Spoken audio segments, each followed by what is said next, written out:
భార్యని గౌరవించడం రావాలి జీవితంలో. ఎందుకు రావాలి అని అడగచ్చు మీరు. భార్య ఎవరు? ఆమె నాతో కలిసి పుట్టిందా? నాతో కలిసి పెరిగిందా? నాతో కలిసి చదువుకుందా? ఎక్కడో పుట్టింది, ఏ ఊళ్ళోనో. నేను ఓ జిల్లా వాడిని అయితే ఆమె ఇంకో జిల్లాకి చెందిన పిల్ల. అసలు ఆ అమ్మాయి ఎవరో నాకు తెలియదు. ఆ అమ్మాయికి కొంత వయసు వచ్చేసింది, నాకు కొంత వయసు వచ్చేసింది. ఆ అమ్మాయికి ఏదో ఒక పదార్థం తినడం ఇష్టం, నాకేదో ఒక పదార్థం తినడం ఇష్టం.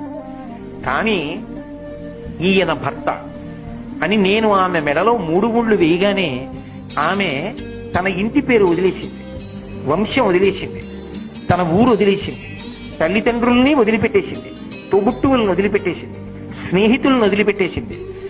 ఆయన ఎవరో తెలియదు, తాళి కట్టాడు. ఆయన తోడిదే జీవితమని చిటికిన వేలు పట్టుకుని ఊరు కాని ఊరు వచ్చింది.